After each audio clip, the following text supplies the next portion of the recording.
বহরমপুর কান্দি রাজ্য সড়কে চারাতলায় মোড়ে ভয়াবহ পথ দুর্ঘটনায় একই পরিবারের মৃত্যু 3 জনের। বুধবার সকাল 11:30 নাগাদ একটি ডাম্পার লরি বহরমপুর থেকে কান্দির দিকে দুরন্ত গতিতে যাওয়ার সময় নিয়ন্ত্রণ হারিয়ে সামনে থাকা একটি স্কুটি গাড়িতে সজোরে ধাক্কা মারে। স্কুটিতে থাকা 3 জনই ঘটনাস্থলে মৃত্যু হয়। উত্তেজিত জনতা পথ অবরোধ বিক্ষোভ দেখাতে শুরু করে। কান্দি ও বহরমপুর রাজ্য সড়কে যান চলাচল বন্ধ হয়ে যায়। প্রায় ঘণ্টাখানেক বিক্ষোভ চলার পর বহরমপুর থানার বিশাল পুলিশ বাহিনী এসে পরিস্থিতি নিয়ন্ত্রণে আনে। জানা গিয়েছে, বড়ুয়া থানা অন্তর্গত গোপীনাথপুর গ্রামের বাসিন্দা হাসানুর রহমান তার স্ত্রী স্নেহেরুন্নেসা বিবি ওরফে সীমা খাতুন এবং 8 বছরের বাচ্চা রাহাত শেখ নিয়ে স্কুটি মোটর বাইকে করে বহরমপুর থেকে কান্দি বড়ুয়ার দিকে যাচ্ছিল। বহরমপুরের চারাতলা মোড়ে একটি ডাম্পার গাড়ি পেছন দিক থেকে স্কুটিতে ধাক্কা মেরে পিষে দেয়। ঘটনাস্থলে বাচ্চা সহ পরিবারের 3 জনই মর্মান্তিকভাবে মৃত্যু হয়েছে। এলাকার মানুষ উত্তেজিত হয়ে পড়ে ঘাতক লরিটিকে আটকে রেখে বিক্ষোভ শুরু করে। পুলিশ প্রশাসন ঘটনাস্থলে এসে মৃতদেহ উদ্ধার করে ময়নাতদন্তের জন্য বহরমপুর হাসপাতালে পাঠানো হয়েছে। ব্যুরো রিপোর্ট, দিনরাত স্টার নিউজ। গাড়ি চালাচ্ছে, ওভারলোড করছে, ঠিক আছে, আর মানুষের তো কোনো প্রাণের কোনো পরোয়াই নাই। যখন তখন অ্যাক্সিডেন্ট হচ্ছে। এইভাবে পুলিশ প্রশাসন ঠিক করে না করে তা কি করে হবে? পুলিশকে চাকরি এইভাবে প্রায় আজকে যে দুর্ঘটনাটা কিভাবে হলো, মানে কে কোন দিকে যাচ্ছে? লরিটা এসে ডাইরেক্ট মেরে দিয়েছে। আমরা তো পরবর্তীতে এসেছি। কে কোন দিকে যাচ্ছিল বলো?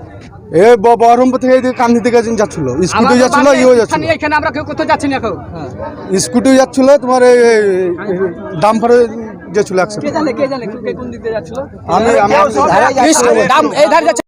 এই বাইক নিয়ে ফ্যামিলি সহ ওরা বড়ুয়া ওরা বাড়ি যাচ্ছিল। ডাম্পার হাই স্পিডে ছিল, ওরা আটকাতে পারেনি, ডাইরেক্ট মেরে ওকে মাটির সঙ্গে পুঁতে পড়ছে। এটাতে ওদের কোনো দোষ না। ডাম্পার চালাচ্ছে মালিকরা 16 বছর 15 বছর ছেলে থেকে গাড়ি কেন দেবে বিনা লাইসেন্সে? এটা পুরো প্রশাসনের ভুল।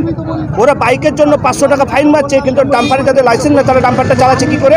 ওভারলোডের জন্য ওদের কাছে টাকাটাই বড়, মানুষের জানটা না। কি চাইবো এখন? আমরা চাইছি ড্রাইভার আর মালিক আসুক, আমরা ড্রাইভার দুটোকে চাই। আমার রাহুল, তার ভিতরে কোনো কিছুটাই পালন করা হয়নি।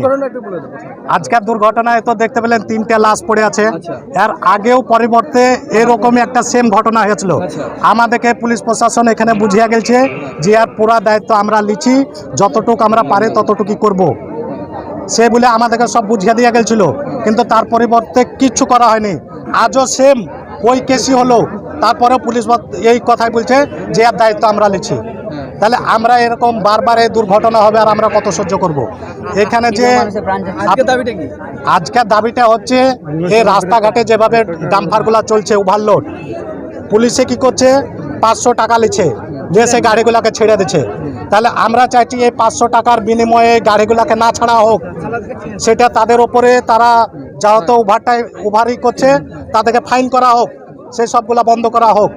আর এই যে রাস্তা ধারে বালি পড়ছে, রাস্তা ধারেই হচ্ছে, তাহলে সেই সবগুলোকে বন্ধ করা হোক। রাস্তা ধারে সব ব্যবসা করছে, রাস্তা ধারে মাল ফেলে থুয়ে যাচ্ছে, রাস্তা ধারে মাটি ঢিপ করে রেখেছে। আমাদের যতক্ষণ ফাইসালা না হবে ততক্ষণ চলবে। আমার নাম জসিমউদ্দিন, বাড়ি উদয়চাঁদপুর।